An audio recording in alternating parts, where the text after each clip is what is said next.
Welcome to this week's edition of Dugout Dish Podcast. I am Andy Kirikides, joined by my wonderful co-host, Keith Glasser. Keith, how we doing? Great. How are you? I'm good. Got another guest on this week. Pretty excited about this one. I was able to join his podcast a couple weeks ago. I've got to know him over the years. We've sent several, at this point, many might describe it better, of our clients to him because we know that they're in really good hands. He's the owner and operator of Rockland Peak Performance, which is a high-performance indoor baseball training facility located in Paramus, New Jersey, where he and his staff use their extensive knowledge of strength training and cutting-edge technology to develop pitchers and hitters at all levels, all the way up to the big leagues. He is a writer who has contributed to multiple publications. He's also an author of 2 books, Velocity-Based Training and Pitcher's Arm Care. Go ahead and go find those on Amazon, or you can go to their website and purchase there. Recently spoke at the ABCA convention. He has served as an adjunct professor at St. Thomas Aquinas, teaching theories and applications of strength and conditioning. He's also been a lecturer at Springfield College, SUNY Cortland, Penn State, and don't forget his affiliation with the now famous Wake Forest Pitching Lab. We are excited to have Nunzio Signore on the podcast today. Thanks for joining us. Hey guys, thanks for having me, man. Yeah, absolutely. I'm glad you were able to reciprocate. I like it too. I'm gonna talk a little bit about some baseball, and then we're gonna watch some football. So yeah, we got some good stuff today. I think this will be a little bit of a different podcast. It won't be so recruiting based. This is going to be a lot about development, the importance of strength and conditioning, and we're going to let you kind of talk to the audience about what you do, but also how that applies in the whole development life cycle, which we both know is really important for kids. So, but before we get into the questions, if you want to just take a minute, kind of give the listeners a little bit more of an in-depth dive into who you are, what you do, and how you got to where you are today. Yeah, thanks for having me, guys. And I'm originally from South Philadelphia. I now hail from New York, about 11 miles outside the city. I've owned my facility now. I think I'm in my 17th year of doing it. I feel really fortunate about that. My background is in kinesiology. I actually am a soccer player. I never actually played baseball, except I think I played baseball up until the age of 15. And then I think I got hit by a pitch, and I'm like, you know what? I think soccer's for me. So I played soccer in college, and after that, I moved to New York, and I started training. Became a master trainer in gym called Equinox here in Manhattan, and from that point on, I started getting a little bit fatigued with training the soccer moms. So I said, you know what? I told my wife, I really got to open up a facility. I really got to, I got to try to open up a facility and train athletes. I was an athlete. This is what I want to do. This is what I went to school to do. This is what I'm supposed to do. So I opened up a facility in 2000, I believe, 9. And I was training all sports until about 2013 or 14. A man walked in the door, and he was a business guy, and he had a really, really stealth son who pitched at Don Bosco in New Jersey. And he asked me a ton of questions. I trained his son, and he said, "Hey, have you ever thought about, building this business?" And I was like, "Talk to me." So he started talking to me, and he said, "Well, the first thing you should probably do is, you should think about maybe just specializing in one sport." And I was like, "Why would I want to do that? It's, once the training season of baseball is over, what am I going to do? Just sit here and look at myself, So he said, "No, but you got to put pitching tunnels in." He was a smart, and he's still my partner to this day, and he's a great guy, Bahram Shirazi. And he was the guy that told me, put in pitching tunnels, because the pitching tunnels and the hitting cages, that's the honey. That brings the guys. And once you bring those guys in and you start strength training them, they're going to realize how much stronger they got. And probably that's a good basis for what you were just talking about as far as recruiting. What I found started to happen was guys started to come in to pitch at my place, and we only allowed them to come in and pitch if they actually strength trained with us too as a package. And then what they did just so they could pitch was they took my lifting programs, and all of a sudden velos were going up, and guys were getting more aggressive, and guys were getting much more, their speed was going up, and their bat speed was going up, and everything was getting exponentially better. And it was it was the strength training. And that was all of a sudden, everybody started coming to my facility because this is where all the guys were coming and throwing hard. And they continued. I swear to God, I've been open 17 years. I think it wasn't until about 4 years ago. For the first 12, 13 years, they just weren't understanding that they were coming there and lifting. And that's why they were actually getting so much better. They just kept thinking it was the pitching. And while I have incredible pitching coaches, they'll be the first guys to tell you, hey, listen, man, great pitching coaches is great, but if you continue to weigh 150 pounds, you're either not going to throw any harder, or you are, and your arm's going to fall. So, and that was the beginning of it. And now people come here because it's a closed loop. They realize they're going to either pitch and lift, or they're going to hit and lift, and they're going to walk out of there bigger, stronger, faster, throwing harder, or hitting the ball harder. Yeah, I mean, we have some first person results with that.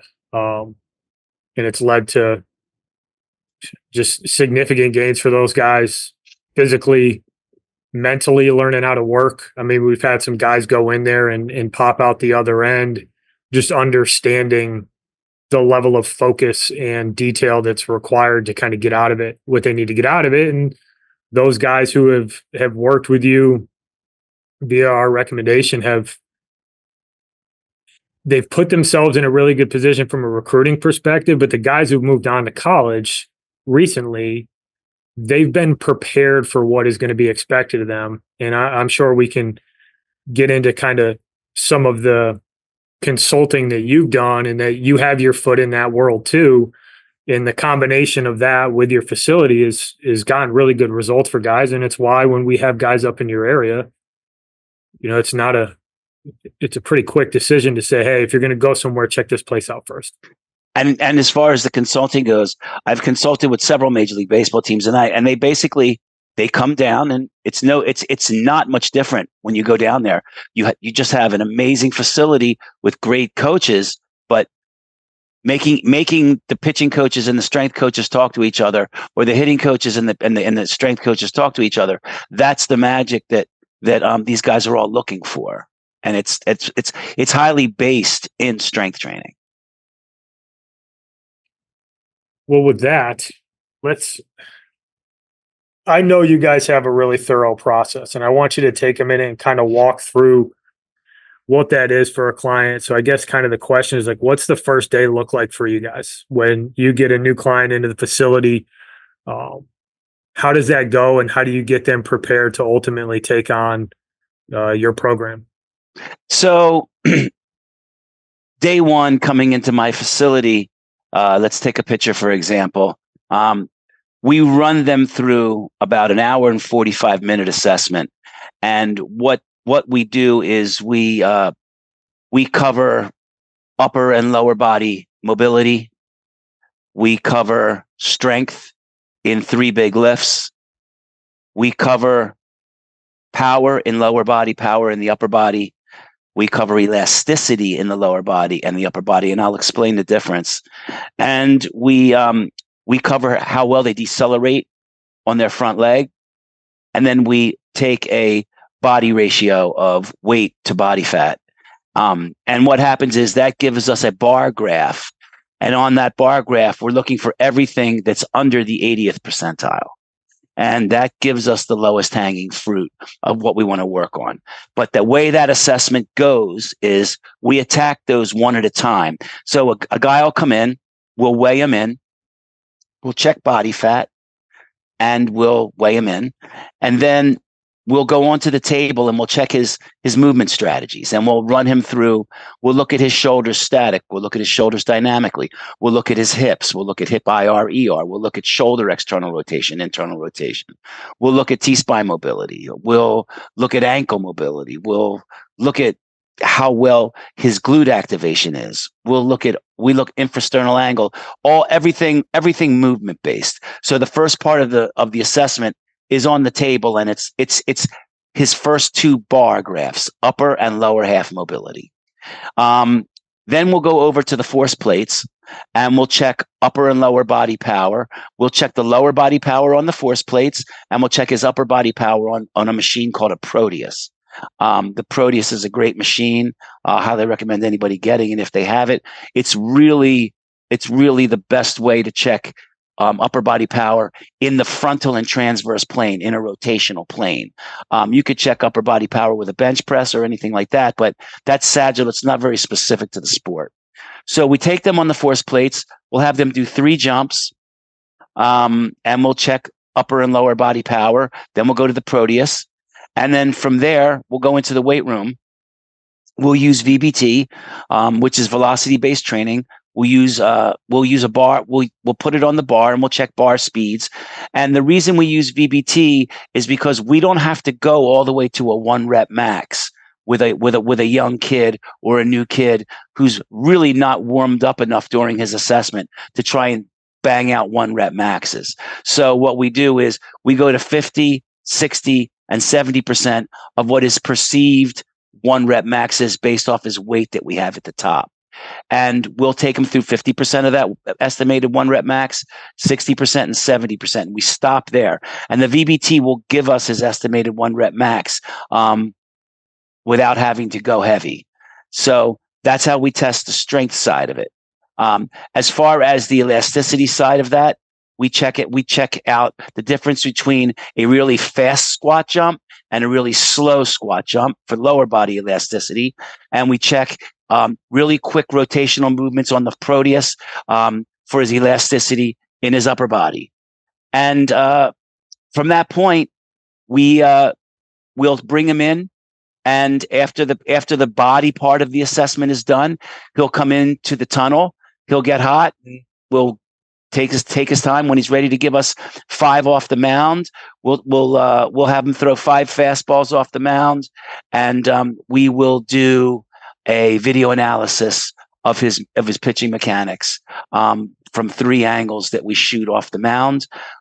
We will get a TrackMan. We'll look at some metrics on his TrackMan if he comes in and specifically wants ball movement, but for the assessment, we're just videoing him. We'll do the same thing with a hitter. The hitter will come in the cage, and we'll use K-Vest, blast motion, and hit tracks, and we will get everything: exit velocity, rotational acceleration, all of the above. And we will we will sit down with them, and we'll talk about, okay, these are your big disconnects on your first day. We're going to work on, your upper body strength needs some work. You've got great lower body power, but your upper body power is not so great. Your lower half is really mobile, but maybe your upper body is having problems with rotation. You're not holding a hinge well, or you're landing really closed, or, maybe you've got a late arm, and we'll design some throwing drills for him. And then we'll build out his program based off of the part of the assessment that was in the weight room. As I said, it's pretty thorough. I've watched it go through it. I've seen the printouts. The level of detail is kind of next level. I think we send them to you too, right? We send you. You've sent us a couple of them, and it's always interesting to see the baseline and then see where those guys are at. 6 weeks, 8 weeks, 10 weeks into the program. Yeah. It's a great tool for you as well to have when you're actually talking to guys, being able to get that, and you can send that information out. And we're perfectly happy if you say, hey, I got a coach at Bucknell who wants to look at a guy. Can you send his TrackMan over, or can you send any of his weight, his training data? We're happy to do that. Yeah, the good thing about all that information is that the vast majority of these coaches at this point, they're fluent in it. So it translates really well. And you can see that improvement. Um, and then it just gives them a snapshot of kind of where you're at. Like a lot of the recruiting right now in this window is progress for kids. And did that kid who was 84 to 86 in the fall, like, does he come out in the spring and is he 88 to 90? And like, what is he doing during that window? And being able to give snapshots of that to coaches. And it's important for the kid because it's quantifiable. It's right in front of them. And It shows work, and it shows work ethic. Yeah. And Keith has mentioned this a bunch, that kids now are a lot more comfortable with data and technology. So you can really teach them with that language, and it's something that they understand. And to have access to it at your facility or just in general is a huge benefit for the kids. The kids within a month, they're showing me how to use the app better than I already know how to use it. They're just naturally, they just live on that stuff. No, it's a unique time in college baseball because you have access to technology at such a younger age than it was when, I know you played soccer, but for Andy and I, there was no TrackMan, there was no Rapsodo, there was none of this for us growing up. So, right. It's, even at the back end of my career coaching, my guy, I had to learn. Luckily, I coached at RPI with a bunch of engineers who were relatively sharp. So I was learning from my players just as much as I was learning from other people who were smarter than me at all of this stuff. So you have to have it's a pretty steep learning curve, but if you're going to be able to get through to players and be able to understand some of this stuff, you have to know it and at least have a baseline of what's going on, because, everyone's going to tell you, it confirms some of the stuff, not all of this, right? But some of the stuff technology wise confirms what you knew as a coach. But now, now you have the data and the evidence that you have to go to kids can act is way more powerful when you have those conversations of hey, this, remember I told you, if we watch this TrackMan or Rapsodo report, your fastball, slider, and changeup all tunnel in the same spot, and then your curveball goes straight up. It's not like any other pitch that you have. So that's why we might want to scrap that pitch or make it a little bit better, whatever it might be. So I think that these things are vastly informative and mind-boggling to me, because I can't believe that we're actually at this part in baseball where we can do all this stuff, and it's so fascinating to me, and especially because I don't necessarily know a whole hell of a lot about it. But I also think it's awesome that kids are so bought into it, and then when you do it, it makes you so much better, which then when you get to college, all of it, now those kids, you don't even have to worry about those kids being bought into the weight room or what it is that you're doing, because they've already done it their entire high school career, which makes it that much easier when you get into the college game. So I can't think of really any negatives for any of this stuff. I just think it's fascinating to me because I'm not a very smart person. So to hear people talk about this stuff, I sit, it's like a TED talk for me when we do this stuff. It's awesome. I can't tell you the difference the autonomy that a kid gets. Back, I can even remember as quick as 9 years ago, before the data started getting really big. You would talk to a kid and tell him what he needs to do, but now you can actually show him data, and it's so much more. It's so much easier for them to figure it out. Oh wow, this is and they also can't bullshit you. A guy tells me, I'm like, how's the weight? It's a little light. Well, if it's a little light, how come you're not making the speed that we're trying to get you to lift? Take some weight off if you can't make the speed. And he tries it again. If you can't make the speed, it's not too light. It doesn't lie to you. The numbers don't lie. Data, there's a lot of truth in it. And I think it helps. I just think it helps guide kids. And for me, a lot of that baseline stuff is, we talk about it with our guys with exit velocities, and don't use it as affirmation. Use it as proof that you're getting better, right? If your exit velocity is 87 and you lift your butt off for 2 months and now your exit velocity is 95. Well, clearly something worked. Right. And it's evidence that, that stuff is starting to work. And I think for young kids who are first getting into the weight room, it's not necessarily fun right away because you're doing stuff that is probably new. It's probably not easy. You're probably in the squat rack next to some dude who's pushing, 315 for sets of 8, and you're on Right. there with 135, and it can be intimidating, but you see those gains. And kids don't like to do what they're not good at. Yeah. So, And the weight room can be intimidating that way. But when you have the data to back up the evolution of it, I think it gives them confidence just as much as anything else. Well, that's an interesting point because when we first introduced VBT into the weight room, none of the kids wanted to use it. None of them wanted to use it. They didn't want to take the time because we're in such an instant gratification time of life that if they have to take a week to figure out how to learn to use some technology, that's already 6 days too long.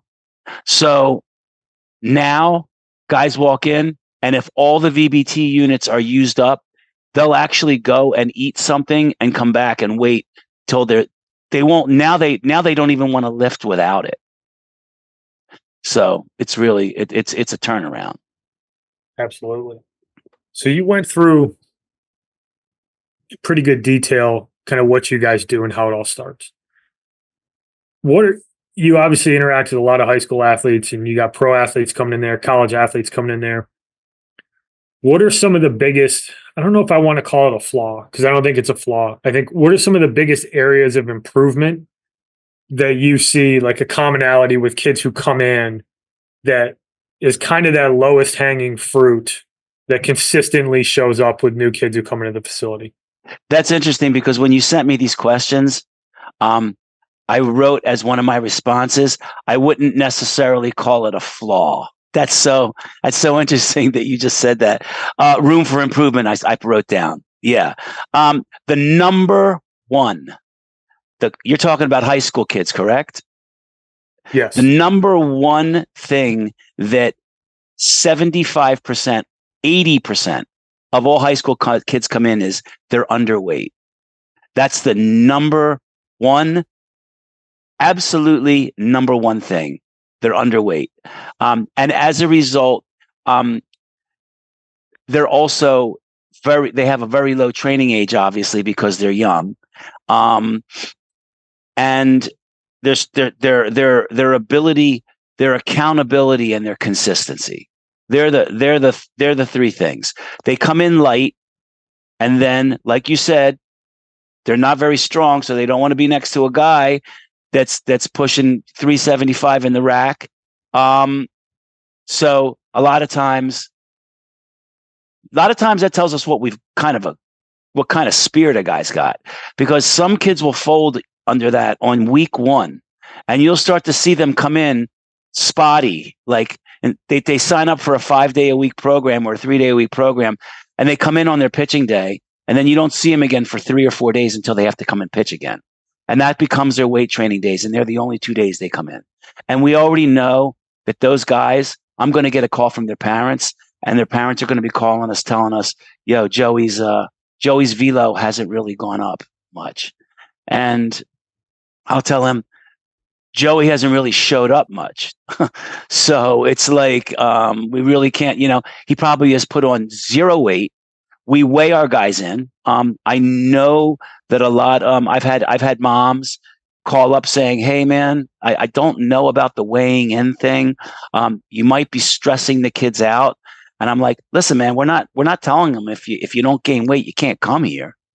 We're just telling them, listen, we'd like to make you accountable. And I will tell you, for 90% of the kids that we weigh in, they realize they're getting weighed in again next week on Monday.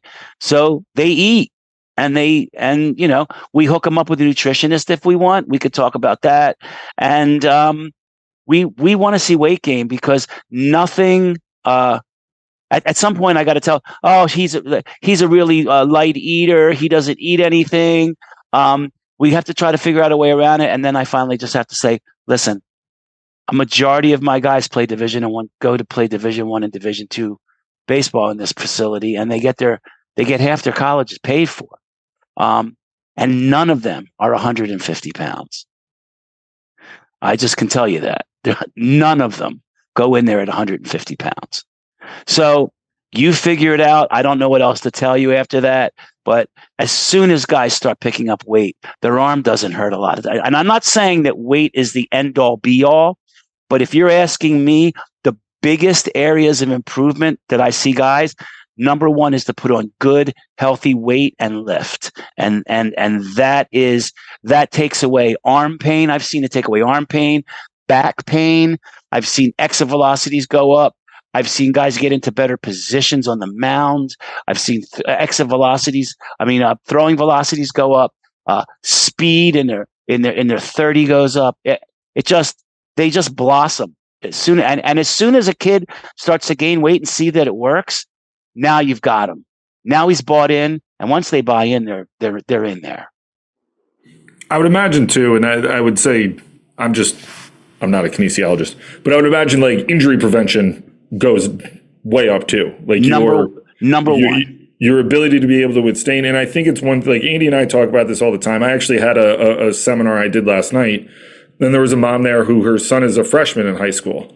And I was like, listen, like, thank you for coming. It's awesome. Take all the information that you want every night that I come do this for this organization. But the number one thing your son needs to do is be in the weight room and develop for the next 3 or 4 years. Like, you don't need to be going to showcases. You don't need to be doing it. Like, he needs to get bigger, stronger, and faster and become more physical. And there were older parents there, but it was like, it's the same thing. The physicality in college baseball now is far different than it was 5 years ago. You need to be a physical person, A, to not only play the game, but B, to withstand what it is that you're going to be put through over the course of a college baseball season. And I think that's I know it's one of the biggest disconnects that people have in the recruiting process from, it's like, well, I played high school baseball and traveled. Like, yeah, but it's spread out over 6 or 7 months. Like, it's not condensed, a 56 or 52 or 40 game schedule condensed down into 3 or 4 months where you're traveling, you're not sleeping in your own bed, you still got to go to class, you got to lift, you got to do all these things. Like, even when you're in really good shape, you're still going to lose some semblance of weight, but you can't go from 180 to 150 and think that you're going to be able to bring it in May when need be. And I think, like, for me, I was actually talking to a mom last night. I was like, one of the things that my freshman year, I started, I think, at like 195. I was a catcher. I finished the year like 180. And I was like, I broke down. I was like, this can't happen. Like, it got to the point where my junior, senior year, I played at like 220 and I would still lose 10 pounds ish, but I could withstand a lot more over the course of the season because I was in far better shape going into it. And honestly, the vast majority of it is just being accountable in the weight room and doing the things it is that you need to do, while also obviously putting on good weight. Like, it's not a fat 215, but it's not what I am now at 38 years old. But we call it managing a controlled fall. So what happens is, I just spoke about at ABCA. This is what I spoke about was long-term athletic development. And when you take a kid and you take him in the off season and you get him to here, if that kid does not at least come in twice a week to maintain some strength and eat and lift while he's playing baseball, baseball does not make you stronger. Playing a sport does not make you stronger. It makes you weaker. Lifting makes you play the sport better. But once we start that season, it never fails. The guys that lift once or twice a week in season, they don't lose as much weight. They maintain their velocities, they maintain their exit velocities, they maintain their running speed, and that carries them into May and June when it really starts to count, when you're getting into playoffs. Whereas the guys that come up here and they think that, okay, it's time to play baseball now. Now I'm going to just stop lifting. This is what happens. Then they go into the summer. Now they're playing multiple games. They're traveling in cars. They're getting bad sleep. They're staying in hotels. They're eating bad food. And then September comes. And God forbid, if they play fall ball too, it just continues. And then they show up in November and Everything we got up here in the off season is now all the way back down here again. And this happens. And then they show up at 16 or 17 years old after being with me for 3 years. And those guys, they're not much better than they were 3 years ago. And now they're paranoid because they don't have any looks from any schools. Whereas what we want to do is we want to get you here, keep you here while you play. Next year, get you here, keep you here while you play. Next year, get you here, keep you here while you play. So the in-season training is huge. That's great that you brought that up because, like you said, you start at 195 and you leave at 185. And if we can really try to get you to eat right and get you to be accountable in the weight room, you can go in at 195 and you can come back out at 192. You know what I mean? That's a perfect storm right there. Yeah, for kids who are going through the recruiting process, whether you're 26 or 27, the vast majority of your exposure comes mid-June to the beginning of August. High school coaches are super limited with when they can get out. Most of the time, they're chasing arms. You're limited by your schedule. You're limited by travel times. I mean, if you're a school that recruits nationally, it's really hard if you're in North Carolina to go see a kid in California. So most of that exposure, most of the identification, most of the evaluation happens in the summer. But to your point, if you're a high school kid right now, you're building up, you go and you start your high school season, you feel great. If you don't have those maintenance lifts, if you aren't eating right, if you're not doing that stuff, you're not going to be in the place that you need to be to get evaluated. You're going to be the kid that is 86 to 88 in the high school season, and everybody's excited to see you. But by the time they see you at the beginning of July, 82. You're 82 to 84, and you're a fringe college pitcher as opposed to somebody who might be a Division I scholarship guy. And it catches up to you quick. The other part of it is that the routine of doing it preps you for college. We had Billy Saleno on from Wake Forest a while back, and Billy's somebody that we both look up to, and Keith knows really well. And he said that they lift 48 out of 52 weeks of the year. But the thing is that they're not an outlier. That's the norm for their guys. Absolutely. It's why they're big. It's why they're fast. It's why they're strong. It's why so many of those guys perform the way that they do. Yes, they have the prerequisite talent, but they're maximizing that talent because they spend so much time in the weight room. They spend so much time on their bodies. Because as Keith mentioned, you get into a college season, if you're a team in the Northeast, you're traveling for the first month. Wednesday evening through Monday morning, you are living out of a suitcase. That is so taxing. Even when you're young, you don't really think about it. But if you're not doing that other stuff, it makes it really hard. When I was at William & Mary, when we would travel, the day that we got into town, say we're going down to Charleston, our guys lifted on Thursday because we didn't want them to get out of their routine. We didn't want them to miss that lift day because it was so apparent, having coached for a decade and the guys around me had coached even longer than that, that if these guys don't have those days, when we need them to be really good in May, when they're trying to win a conference tournament, they're not going to be where they need to be. Yeah, they're getting tired. And it's no different for a high school kid. And it's probably more important because that development curve that you're talking about, that's how kids end up ultimately getting recruited, is that as a 27, you have a big jump in the spring and then you plateau because you're doing the right stuff. And then the next fall and winter, you have a chance to make another jump, and that gets you into the place where you're recruitable. And missing that as a part of this, it's so key. It's probably the most important part. Another thing to think about is if you look at, the last couple of years I've gone down south and I've assessed a bunch of SEC schools. And when we look at their metrics, their force plate metrics, their power metrics, their strength metrics, their mobility, there is no difference between their metrics in the weight room and their and the metrics that I've seen with professional baseball players that come into my facility and the consulting that I've done in the same exact assessment. As a matter of fact, most of the Division I guys at this point, their numbers, they jump higher, they're faster, and they're stronger than a lot of pro players. So what happens is between college and pro, your deciding factor becomes how well your technical ability is, how well you play baseball. That's what's going to get you a pro job. But when you look at the ages of 13 to 18 to college, that's all mostly strength. That's mostly all putting on size and strength and mobility along with your technical ability. Once you hit 24, 22, 23, 24, you're probably, if you're at any kind of a really great school, your metrics are not much different than a pro ball player's in the weight room. Then it becomes about the game, how well you play the game. But for these high school kids, they have to understand their biggest room for adaptation is putting on size and strength.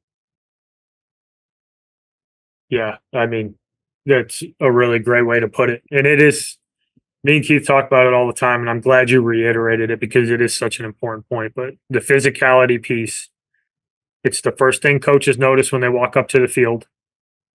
And it shows up on a day in and day out basis. Your skills get better. Skill acquisition can happen later, through reps and good coaching and some technical tweaks here and there.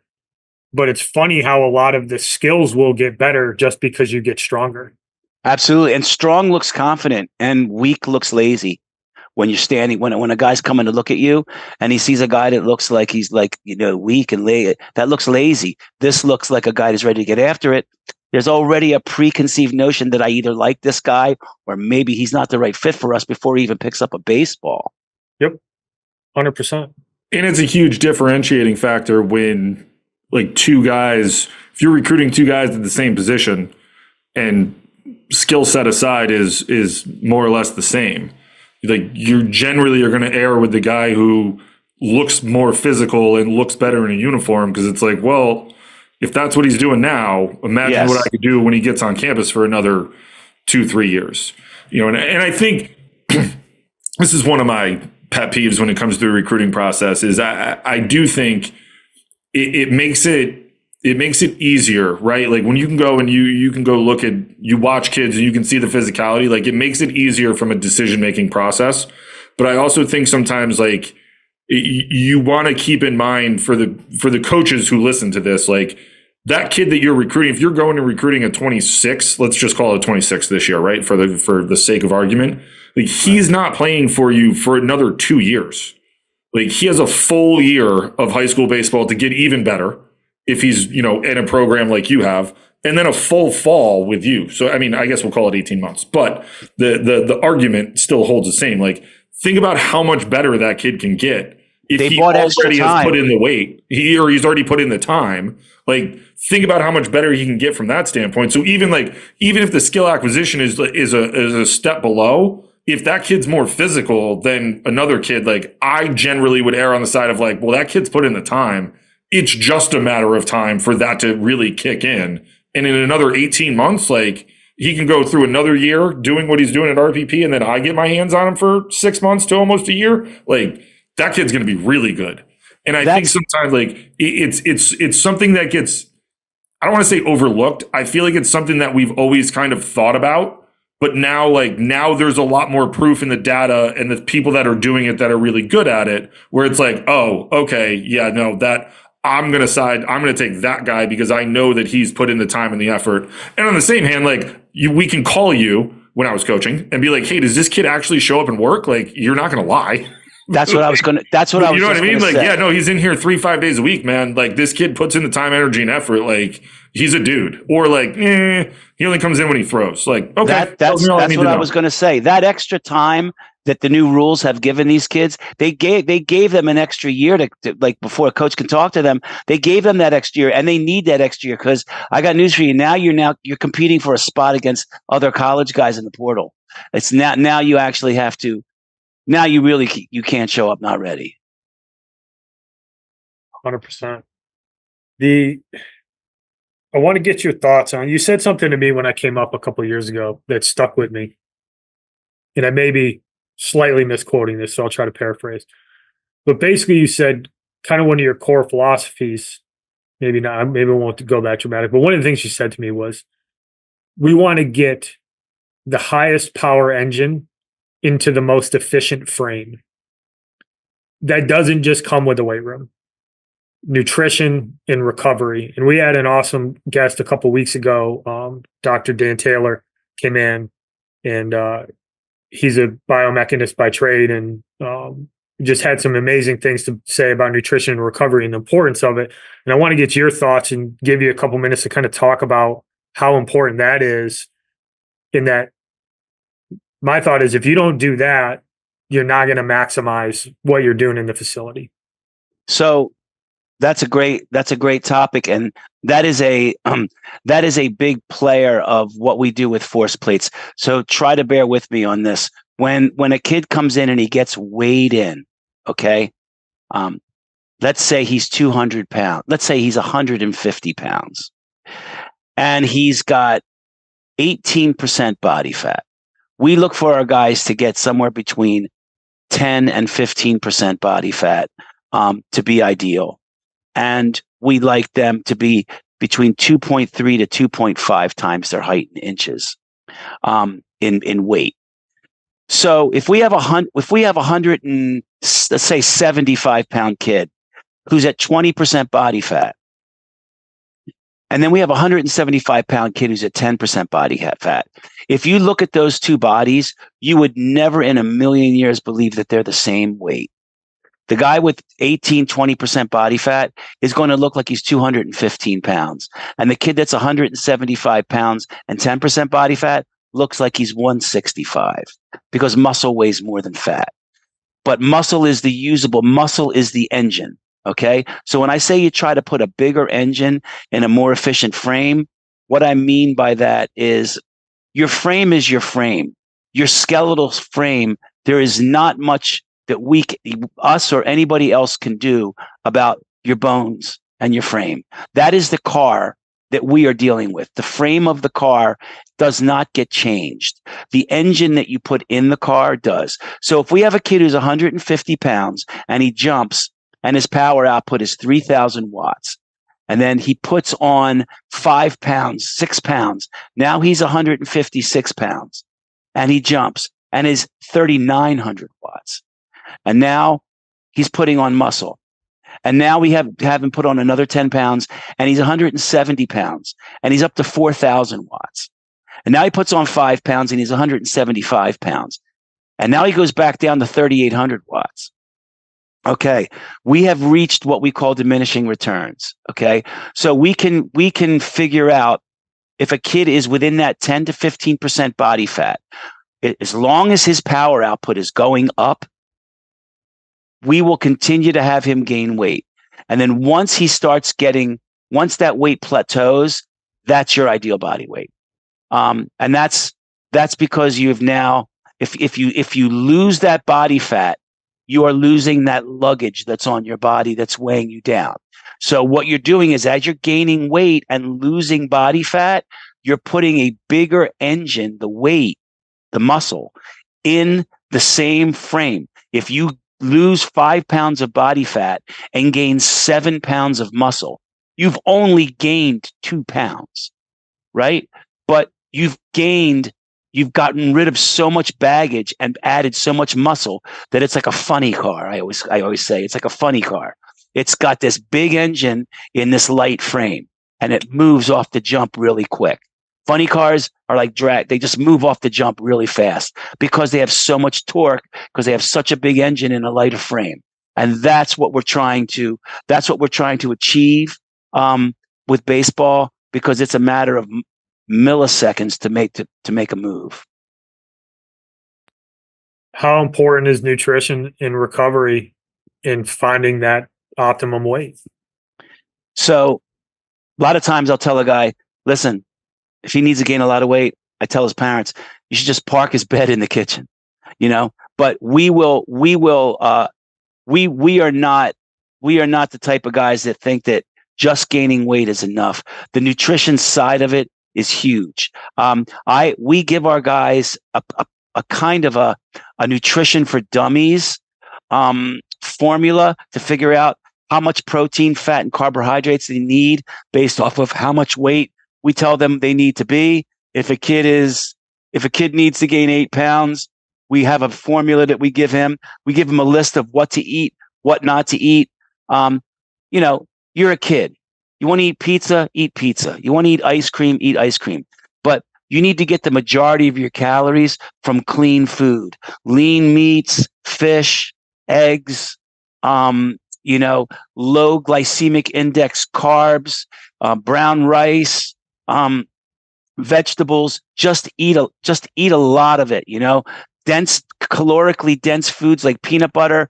And I am by in no means a nutritionist, but we have a guy who's got a master's degree in nutrition and a diet, and there's a dietitian in Long Island, and his name is Nick Valenti, and we send our guys to Nick. And when we get guys that can handle what we give them and they do the work and it works, when we get a hard gainer, we send them to Nick. And sometimes that's what's necessary, because recovery is all based off of hydration and nutrition. And kids can get away with it a little bit more than adults because they're younger and more resilient. But what they're not realizing is, okay, you don't feel bad, but what you aren't doing is you're not growing.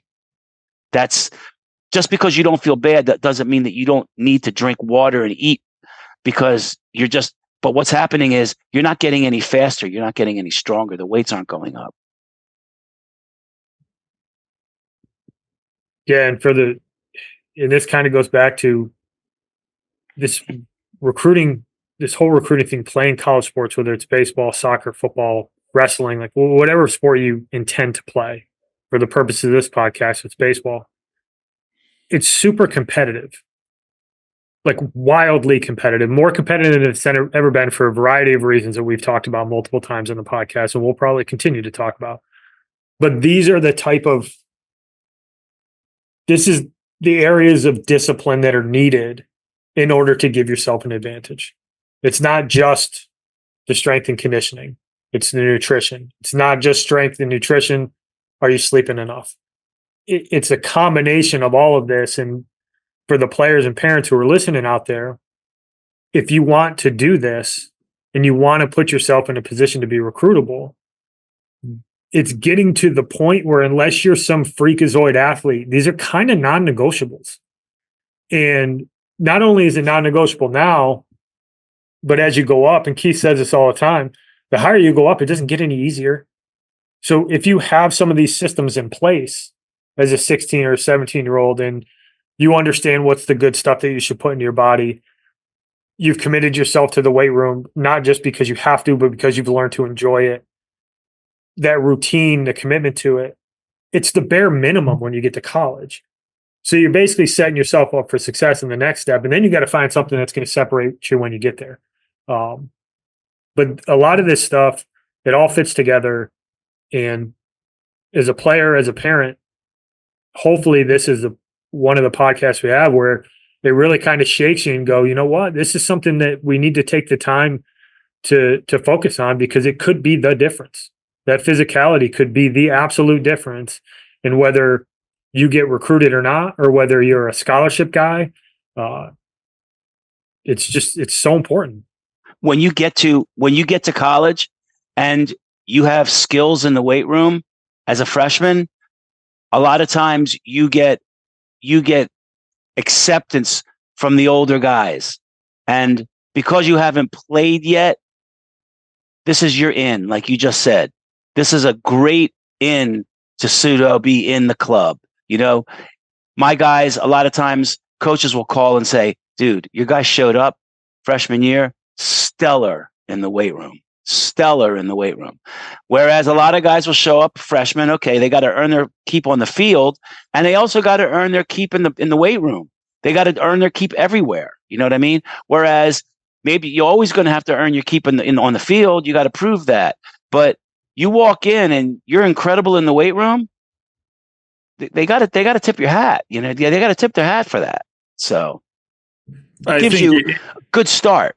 It's the same kind of thing like you talked about earlier, where you have some younger guys who look around intimidated by some of the older guys who are throwing up some serious weight. Like it's along the same lines when you get to college. Like, you're still an 18-year-old kid in a weight room with a bunch of 21, 22-year-olds who have been doing it for a lot longer 100%. and likely are throwing up a lot more weight. And it can be intimidating. Like, you can look around and be like, damn, those dudes over there are repping 330 on bench. Like, I can barely do 135. And you learn a lot about a kid in the weight room their freshman year, because it's like, okay, are they going to put in the time? Are they not going to be intimidated? And to your point, like, the amount of times that we had guys that came in that were super physical when I was at RPI that were freshmen, by the time we hit like October, the older guys are like, yo, that kid is an absolute animal in the weight room. Like, that's what I'm saying. It's awesome to have him here. Like, because you do, like it or not, when you go to college, like, it does not matter what you did in high school. Like, they're more concerned with, are you going to help us win here at this program in college? Like, yes, you still got to be good on the field, but you can earn a lot of respect in the weight room of just, even if you're not necessarily, like, you're not going to be the strongest, but even if you just go in and get after it, like, guys pay attention to that stuff of like, yo, he gets after it. Like, he's not the strongest dude, but he gives you everything he has in the weight room every day. And like, I respect that. It can be a way in. Yes, you can gain a lot of respect from your teammates when you get to college just by being an absolute savage in the weight room. And it doesn't mean that you have to go in and, deadlift 1,000 pounds. But if you go in and get after it and you're not scared, like, guys are going to take notice and be like, all right, man, I'm glad he's in our dugout. Like, here we go. Right. And it means a lot more. And to your point, you're right. Like, you can earn your acceptance into that team very quickly just by being, super confident and getting after it in the weight room, because, like it or not, and Andy and I talk about this damn near every podcast, like, you're going to be in the weight room in college. Like, it's a thing. You're going to be in there 4 to 5 times a week in the fall, and then probably another 2 to 3 times a week in the bare minimum in the spring, pending schedules and what you have. The spring might be a little bit less, but you're still in there. Like, it might be a recovery lift or yoga or something. Like, you're still going to be doing something in the weight room during the course of the season. And if you get after it, dudes are going to respect it. And the coaches will too. Like, so for everyone to hear that, like, as former coaches, you love when guys get after it in the weight room. Like, when your strength coach calls and is like, yo, this dude gets after it in here. Like, I love being around it. You're like, all right, we're good. This is awesome. Like, now my entire team loves being in the weight room. This is exactly what I need. Great point. It shortens the learning curve too. Because when you get to college, it's hard enough. The baseball piece alone, just a college practice can be a real shock to the system for a high school kid who's used to having the balls rolled out, or all they do is work with a private instructor and, they go and hit and it's a super comfortable environment. They're going to be tested on the field. And then you got the classroom, and then you got the social life. If you are already acclimated to the weight room, it's one less thing that is a legitimate stressor in your transition to college life, because you walk in there and you go, I know how to operate here. And it's huge, because those first 6 months on a college campus are hard. Yep. There's a lot of kids that are going to fail for the first time. There's a lot of kids that are going to be put in situations that they've never had to experience, both academically, baseball-wise, socially. And if you already have your feet wet in one of the most important areas, the weight room, you're giving yourself a better chance to excel. And it's one less thing that you stress about during that transition period, because it's the most you'll play baseball over the course of a year up until this point in your life when you're at college, when you get to college as a freshman. And I think hard. And I don't know if I'm going to be right in saying this, so I'm glad Nunzio's here to correct me if I'm wrong. However, I feel like from spending 16 years coaching college baseball, playing college baseball, like, we got after it in the weight room. Like, Andy and I went to college in the early 2000s. Like, the weight room became a huge thing in the early 2000s in college baseball, in my personal opinion. Like, I feel like it's a slower burn for high school kids to really understand how important it is for kids to be as physical as you possibly can going to college. Where, like, and I'm just saying this is like, I know there was people out there doing it, but you start in 2009, And now, like, I know how good you are at what you do, and I've known this for a long time. But I feel like it's started, like, now is when it's starting to become like, oh, wow, this is something that we should do because I'm seeing it at the college level. I'm seeing it more at the high school level. Like, this is like, I feel like it's been a slower trickle down effect into the high school realm because I feel like you have people for whatever preconceived notions they have. Like, they think baseball players can't get big and bulky because you can't move and you're going to get stiff and you can't hit and you can't throw and you can't run. And it's patently false. Like, Yes. Go look at big leaguers. Like, they're physical specimens. They're not small dudes by and large. They're big men who can move a lot of weight. And what's been happening is our athletes, they become your business's calling card. They're live calling cards. They're live billboards. They go, little Johnny gains 20 pounds this year and he's knocking the shit out of the ball. And then he goes back and every father and mother that's in the stands looks at him when he walks out on the field and go, what did he do this year? Mm-hmm. Where did he, and they'll walk, a parent, they'll walk right up to another parent and go, yo, you mind me asking, where he's huge. Like, where did he go? He looks great. And they'll send them. And that becomes something that, as you send more and more people off stronger and their performance is better, it just starts to it's the trickle down effect of people realizing that, nothing happens in isolation. Like you were saying, Andy, you do need, you need the technical side of it. You need the mobility side of it. You need the strength side of it. You need the nutrition side of it. You need the recovery side of it. And when you can give these guys all these things, like you said, Keith, and you start seeing guys getting bigger and stronger, you can't ignore the fact of strength training at that point, like you said. And I think it's like 17 years ago when I started, it was much different. It was much different 4 years ago. I see a huge difference inside of 5 years. It's huge. We used to have to convince people to lift weights. Now they walk in knowing what they got to do. Yeah, I think it's huge. Like, there's no, and the other part of it too, I think that benefits the student athlete is if you end up at a place that, and look, there's a fair amount of college programs out there and they could be at any level, but I lived in the Division III realm for the last 10 years of my career. Like, there's a fair amount of Division III programs that don't have full-time strength coaches, or like they don't have the resources to be able to employ more than just one. And you might only get one lift a week with that, whatever it might be, right? Like, when you have a basis of knowledge of what it is you should be doing, you can apply that as you get older as well. And I think that, like, there's something to be said about that too, that, like, not only do I not have to worry about him, but it could also be a simple conversation with the strength coach. You're like, hey, I want to do a couple more things to get better at this. Like, what other lifts could I do on my own when, we lift 3 days a week, but I want to do a fourth on my own. What can I do? And that's just like, no one's going to turn you away and be like, no, man, you shouldn't be lifting more. Like, yeah, okay, here, I'll write this. Here's a fourth workout I'll write for you to do on your own.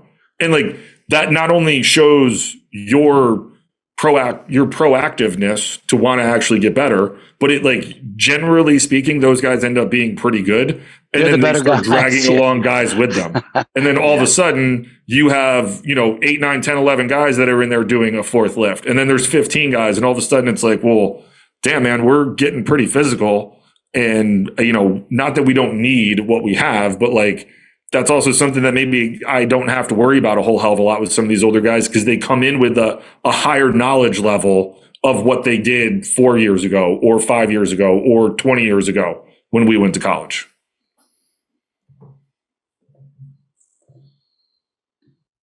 I want to pick your brain on one thing real quick. Some common traits you see in your high performing athletes. Okay, so some of the common traits that I see, one of them is the mental side, getting caught up with what everyone else is doing, kind of like basing their success off of the success of somebody else. That's something that gets gets them hung up a little bit sometimes. That's a common trait. Or looking too far ahead, like weight or velocity wise, instead of stepping through it, like taking it day by day by day. They're always worried about, wow, do you think I'll be 88, 86, 88? Let's I do think you're going to be 86, 88, but we're not going to keep focusing on that number all the way out here. We're going to just keep working, and we're going to work towards it. When a watch pot never boils. And I think that some of the common traits with young kids is that they get caught up with what the next guy's doing. It's their individuality is a little bit at stake when they're younger, and they get better. They'll get better at it as they get older. But the biggest common traits I see from the physical and mental side is worrying too much about how far away you are from getting to where you want to be, and also looking at what the next guy's doing. If you could put those two things in check and just put your head down and start working, that's actually the best way to go about it. It sounds a lot like the recruiting process. Yeah. Not worrying so much about social media, not worrying so much about what's going to happen from a year from now, but hey, it's January 10th, year of 2027. Let's focus on, can we make the varsity team first? Right. Right. Let's step through those hoops. It doesn't mean that those end goals don't go away. That goal of throwing 90 doesn't go away, but like, let's get to 85 first. And then when we get to 85, let's chip away and let's get to 87. And it's amazing how if you can set that long-term goal, but if you can set little checkpoints and you work towards the checkpoints, how you'll chip away at that long-term goal. And I think that's a common thing. Healthier. It's healthier. And I think the other piece is, don't worry about what everybody else is doing. This is not a zero-sum game. Just because somebody else commits or somebody else is doing well doesn't mean that you don't do well. If anything, maybe use it as a target, a motivation. If you've got a guy next to you that's better than you right now, well, use that as a little bit of fire. Like, I got to. Guys grow at different rates. Everybody grows at. We tell guys all the time, dude, it just takes you a little longer. That doesn't mean it's better or worse. It just takes you a little longer. Yep. Nobody's going to look back and tell you that they cared about where you were when you were 16. Right. I was going to say the same thing. We've all seen it in this game that you don't necessarily have to be it's not like football or hoops where you got to be tall, lanky, and athletic to go play hoops, or run a 4.3 and be an uber physical human being to go play college football. Where baseball, people can develop at different rates and still end up playing Division I baseball or play at a high level. But I think that, we've talked about it ad nauseum, and you mentioned it earlier, Nunzio, like the contact rule and the transfer portal has slowed everything down to a crawl. Like, we were on a speeding train for 20 plus years of just committing as many guys as we possibly can. We can't do that anymore. So now understand that and know that the vast majority of kids, like the vast majority of 2026s are getting recruited this summer. The vast majority of 2027s are getting recruited next summer. Are you going to have guys that are committing early? Yeah, you are. But by and large, those are guys that are probably going into the ACC and the SEC and the Big 12. Like, we're not going to see a ton of mid-major Division I guys committing in August of this year. Like, right. Wait, use that development piece over the course of the next 12 to 18 months, not 8 months, 12 months, 18 months, whatever, to get to those goals that you've set and not worry about what everyone else is doing. Because we had a kid, I think his name's Pete Carini. He was working with us. He just wanted to play in college. Didn't care if it was Division III, Division II, He wanted to play in college, and he worked his butt off as an outfielder. And he got after it so much in the next 2 years. He ended up he was committed to a Division III school as a center fielder, and by the time he left us 2 years later, he was a starting pitcher at Lehigh. He decommitted and went to Lehigh. His body changed just from becoming so much more physical. And you've probably seen that. You get a guy who commits to a school, and then all of a sudden he flourishes, and now all of a sudden, maybe I can be over here now. You know what I mean? And the other thing that you were saying about the kids being in a hurry, I have to, and you're going to probably really understand what I'm talking about coming from the recruiting side. A lot of times those kids that are in a hurry are being pressured by their parents. You get that father who keeps asking, so what are you throwing now? What are you throwing now? What's he throwing now? I'm like, yo, dude, you're killing your kid right now. You're fucking killing him. Yeah. Like, Those are No, tough conversations to have. But it is. they're necessary. Because and not only are you preventing him from getting to where he needs to be, like that unneeded, like this is already a pressure filled situation. We don't need to add any more pressure. But on the same hand, and from a coaching standpoint, when Andy and I were doing this, and we talk about it a lot with the people we work with and on here, like you have to understand as parents, you're being recruited as well, not to play on the team. But when you sit in my office, if I get a bunch of red flags from you, I'm likely moving on, and it's a detriment to your son because I'm going to look at it and be like, I can find another kid who's very similar skills wise. I don't need to really deal with this dynamic of you calling me every week, asking me why your son isn't playing. And, luckily I never had that issue. Like I flushed it out in the recruiting process, but it was one of those things, like you sat in my office, I would tell you, like, you do not call me for playing time or anything baseball related.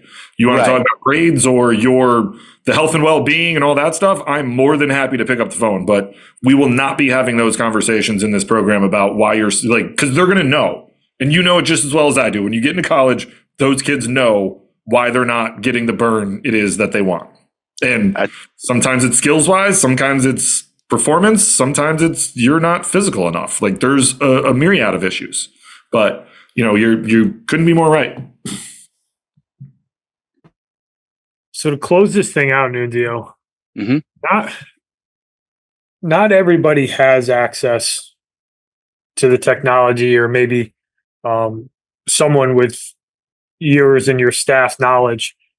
What are some things that kids could and should be focusing on? And I think we probably covered a little bit of this, but I'd like to close it out with, what are some areas that in some kind of low-hanging fruit that kids can put into play now, even if they don't have access to that stuff in the immediate future? What do they need to be doing, and what do they need to be focusing? Well, you do have to find some way or another to get strong. Okay. And you do have to focus on your weight and your diet. If you focus on getting good calories in and putting on weight and getting in a weight room, obviously it would be ideal to be able to be in an incredible weight room with all kinds of data. Is that necessary? No. I will tell you, it is not necessary. I got in great shape and played Division I ball without having an incredible weight room back in the day. I worked out in my basement, but I did work out at my school with the team. So the team, if you have a team that's working out, make sure you make those lifts, number one. But if you can afford it, you can find a remote program from a reputable facility that will actually, like, we will send you for not an incredible amount of money. We will send you an off-season program that you can do with video, comes with video, and it comes with 2 phone calls a week to a coach to answer any questions you may have, and you will get a full program. And we will ask you where you're working out, and we will ask you to give us a checklist of the things that you have. So we don't give you stuff that you can't do in your facility. And we have kids that are on a remote program that work out in their garage. We have kids that work out. They've got a bench, some dumbbells, and a rack. That's it. And I think pretty much nowadays, most kids have access. So you can go to a Planet Fitness, you can go to a 24-hour fitness. It's like $12 a month. If you walk in there with a good program, you can probably get a trainer to walk you through it, but it has video. If it has video. So there is the remote way to go where you can we will give you a program like as if you were in our place. other than that, I would say you've got to find some buddies, or you've got to get into the school lifts that, while they might not be the greatest, I don't think anything could be worse than doing nothing. Well said. So before we sign off here, tell the folks how they can find your stuff: Twitter, Instagram. I know you got your 2 books, website. Yeah. Give the folks a rundown. You can reach out to me. My Twitter is at Nunzio Signore, NunzioSignore. My facility is at RPP_baseball. That's both Twitter and Instagram. The facility is rocklandpeakperformance.com. You can go online. You can go into the search. You can find throwing programs, what to do for arm care. There's strength training. There's a lot of articles that I've written. There's hundreds of articles that either I or one of my guys have written on various topics of training. And that's really how you can reach me. Well, I encourage listeners to do the research on that. I mean, I think for guys who can't get into the facility, I think the remote option that's another benefit of technology, is that you can have access to folks who are well versed in exactly what you need to do. And a lot of times you just need a little bit of a guide. But can't thank you enough for spending some time on your Monday night. Enjoy the football this evening, but yeah, you're awesome. Love what you do. We'll continue to find ways to get guys in front of you because the results are so good, and just really appreciate your time. And hopefully we'll run into each other here soon. Absolutely. I just want to tell you guys also, it's really, really, I don't work with a lot of recruiting companies that are as in-depth with getting their guys to good facilities. So a kudos to you guys for doing that. I appreciate your business, but I really appreciate your understanding what needs to be done, and not just, making it a money grab, because you come in, you talk to me about your guys. I speak to you 3, 4, 5 times in off season about guys that come. So thanks for having me on, but also kudos to you guys as well. Appreciate it. Well, thank you everybody for listening. We'll check in with you next week. Until then, thanks everybody.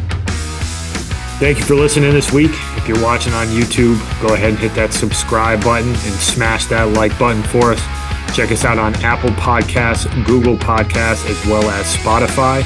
You can follow us on Twitter and Instagram at EMD Baseball.